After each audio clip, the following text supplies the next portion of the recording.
বিগত সময়ে ফ্যাসিবাদের আমলে আমরা দেখেছি সেই সরকার নিজেদের রাজনৈতিক স্বার্থ রক্ষা করার জন্য ইসলামী ব্যাংকের বিরুদ্ধে এমন কোন ষড়যন্ত্র নাই যেটা তারা করেনি।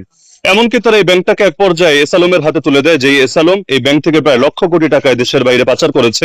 এমনকি এখনো পর্যন্ত দুদকের দেওয়া 10,500 কোটি টাকার মামলা যাদের কাঁধের উপর রয়েছে।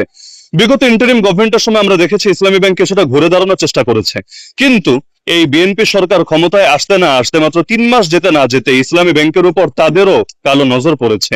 তারা এখন রাতের অন্ধকারে নতুন পরিচালক বসিয়ে এই ব্যাংকের মধ্যে নিজেদের দলীয় দখলদারি প্রতিষ্ঠার চেষ্টা চালাচ্ছে। আমরা দেখেছি এই ইসলামী ব্যাংকের সাথে এই দেশের শুধু একজন দুজন না, বরং কোটির অধিক বেশি মানুষের স্বার্থ জড়িত আছে, যারাই শরিয়াকে ধারণ করতে চায় অথবা সুদমুক্ত অর্থনীতির সাথে নিজেদেরকে সম্পৃক্ত রাখতে চায়, তারাই ব্যাপকভাবে এই ব্যাংকের সাথে লেনদেন করে থাকে।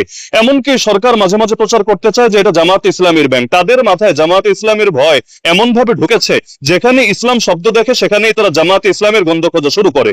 অথচ এই দেশে ইসলামী ব্যাংকের সাথে শুধু মুসলমান না, বহুত অমুসলিমও তারা এই ব্যাংকের গ্রাহকের খাতায় তাদের নাম লিখিয়েছে। কেন? কারণ তারা আস্থা পেয়েছে।